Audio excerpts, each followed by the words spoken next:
BNP শাসনামলে হাওয়া ভবনই দুর্নীতিতে জর্জরিত ছিল বলে অভিযোগ করেছেন আওয়ামী লীগ সাধারণ সম্পাদক ওবায়দুল কাদের। তিনি বলেন, প্রধানমন্ত্রী শেখ হাসিনা সব খবর রাখেন, দলের লোক হলেও দুর্নীতি করলে কারো ছাড় নেই। তিনি বলেন, বিএনপির মহাসচিব নিজেই গঠনতন্ত্র লঙ্ঘন করে দুর্নীতিগ্রস্ত। তিনি কি করে দুর্নীতিগ্রস্তদের তালিকা করবে?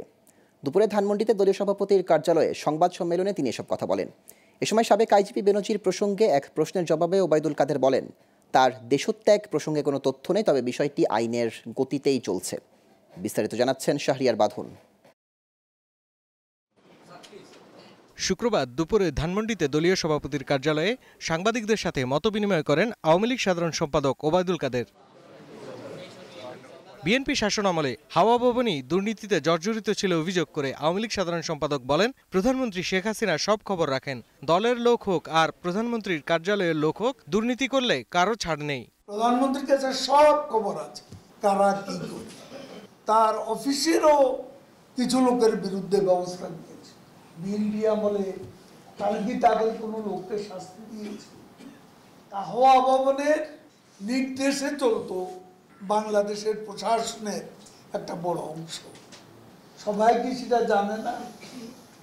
এখন ভালো মানুষ সাজার চেষ্টা করছে। এ সময় সাবেক আইজিপি বেনজির প্রসঙ্গেও কথা বলেন আওয়ামী লীগ সাধারণ সম্পাদক। যেহেতু আমি অবহিত নই, এটা দুদক বলছে, তারা টের পেয়েছে। দুদক সেটা প্রমাণ করে, সেই প্রক্রিয়া দুদক তদন্ত করছে।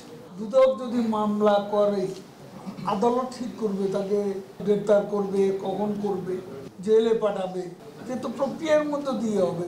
বিএনপি মহাসচিব নিজেই গঠনতন্ত্র লঙ্ঘন করে দুর্নীতিগ্রস্ত। তিনি কি করে দুর্নীতিগ্রস্তদের তালিকা করবে প্রশ্ন রাখেন ওবায়দুল কাদের। দুর্নীতির উৎপাদের শিরোমণি হচ্ছে তারা, গণতন্ত্র অর্থাৎ শিরোমণি হচ্ছে তারা। বিএনপি নেতাদের নাম আগে আসবে, তারপরে অন্য লিস্ট দেবেন।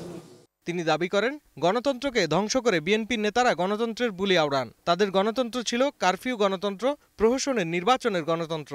তারা নিজেরাই ঘরে গণতন্ত্রের চর্চা করে না, তারা দেশে গণতন্ত্র কিভাবে প্রতিষ্ঠা। শাহরিয়ার বাঁধন, গ্লোবাল টেলিভিশন, ঢাকা।